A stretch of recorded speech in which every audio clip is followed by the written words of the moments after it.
Hello, Warriors of Light, and welcome to my 44th weekly podcast. Today, I will be going over the ongoing PvP Series 6 battle events called Fates, advice on clearing trials named Endwalker Extremes, the ongoing special event called Moogle Treasure Trove, the ongoing seasonal event called All Saints Wake, the collaboration event with another game called Fall Guys, Patch 7.1, and my thoughts on Final Fantasy XIV so far. Today is November 2nd, 2024. So, PvP Series 6 is ongoing and a great opportunity for gamers to obtain rare items. As previously mentioned, I found that using a feature in Duty Finder called Frontline is a great way to power level through the battle series, in addition to using another feature in Duty Finder called Casual Match, found under the PvP menu. Duty Finder allows gamers to enroll in different battles, and the feature called Casual Match allows gamers to enroll in 5 versus 5 battles. Duty Finder can be found from the main menu under the option called Duty. Also, gamers should be made aware that after the battle series ends, these rare items will not be available, and gamers should try to enroll for these battles during peak hours like weekday afternoons and nights, and the weekends to gain battle points faster. This battle series will end on November 12th. So, moving on to my next topic, Fates or battle events are open area battles found in Final Fantasy XIV, and are also known as full active time events. Gamers can use these battle events to gain experience points, obtain rare items, and earn achievements. I highly recommend gamers participate in these battle events to level up faster and learn more about the Final Fantasy XIV folklore. Next, trials called Endwalker Extremes have been a hot topic lately. And since these trials can be cleared with an optional battle enhancement called Echo, a lot of gamers are trying to clear them. The enhancement called Echo can be selected under Duty Finder settings, and then choosing the unrestricted party option. So, I will go over some tips for clearing each extreme for the first time, and recommend gamers use 700 level gear or above. For the trial named Mount Ordeal Extreme, gamers can dodge most attacks and possibly want to set up circular positions for the attack called Radial Conflagration. For the trials named Storm Crown Extreme, Minstrel's Ballad, Hydaelyn's Call, and Minstrel's Ballad, Zodiarch's Fall, gamers can also dodge most attacks and defeat the enemy boss. However, for the trial named Minstrel's Ballad, Endsinger's Area, gamers need to bait the attack called Grip of Despair in the middle of the arena and have gamers with DPS roles run east, while gamers with tank and healer roles run west to break the tethers, and then move to the 8 meteor positions to survive.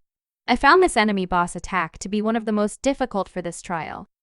So, for the trial named Voidcast Deus Extreme, there is a boss strike that knockbacks gamers, and the attack is one of the most difficult to survive. Gamers need to assign 4 positions around the center of the arena. Gamers with DPS roles should be knocked back north, while gamers with tank and healer roles, also known as the support group, should be knocked back south.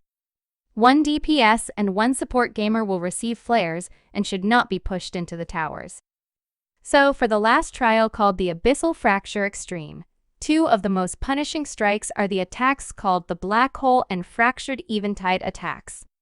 1 gamer will be marked with a black hole indicator and must move away from the enemy boss named Zeromus on the other side of the arena, while the rest of the gamers move to a safe corner near the enemy boss to avoid the Fractured Eventide attack.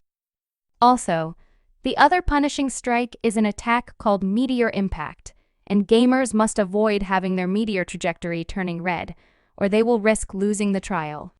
Overall, I still think each extreme trial was very difficult.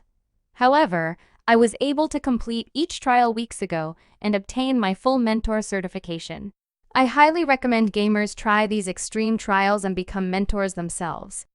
So, the special event called Moogle Treasure Trove has already started, and the Ultimog Challenge, or biggest task for this event, is entering 5 portals using treasure maps.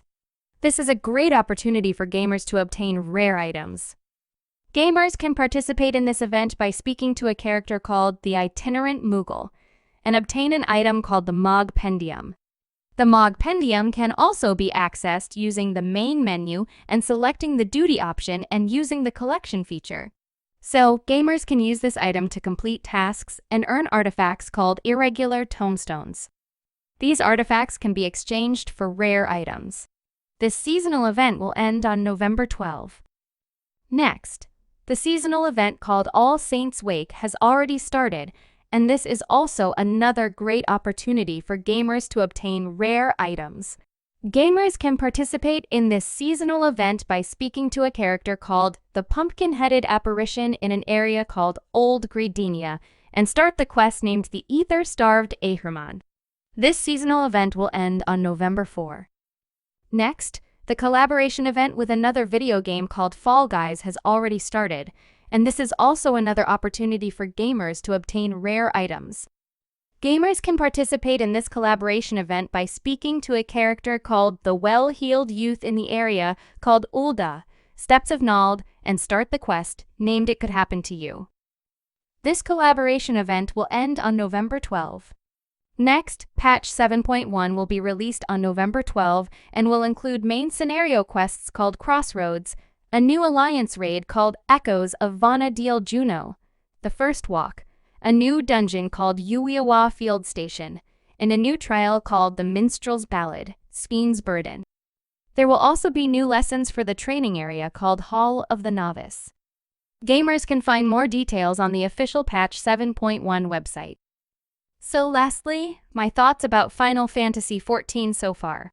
So, as of today, I have leveled a fighting style modeled from past adventurers called Dancer to level 100, using quests found in Thavnair called Allied Society quests. Queuing more with the Avatar Trust system, completing battles found in the book named Wondrous Tales.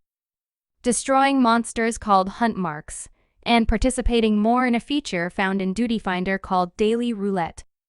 A month ago, I was also able to clear all the trials known as Endwalker Extremes and gain my Mentor certification. This Mentor certification will allow me to use another feature found in Duty Finder called Mentor. In addition, I had another chance this week to participate in the Moogle Treasure Trove event. This event uses an item called the Mog Pendium, and gamers can access this item through the main menu under the option called Duty and selecting Collection. So, next week, I want to complete leveling the fighting style called Dark Knight, and leveling my next fighting style modeled from past adventurers called Sage to level 100. Also, I am super excited about November 12 and the release of patch 7.1. For all gamers, this patch will be the first Dawntrail release of 24 player battles called Alliance Raids, and a deeper look into the story behind Speen and the two different worlds. So, that's all I have for my 44th weekly podcast. If you enjoy my podcasts, you can subscribe to my English podcast channels on YouTube and Rumble, and my Russian channels on RuTube and VKontakte. Also, you can follow me on X, formerly known as Twitter, under Dynamis Ryne. I try to answer comments and questions found on my channels through my weekly podcasts. Feel free to post on my social media platforms and subscribe. Thank you for watching. See you next time.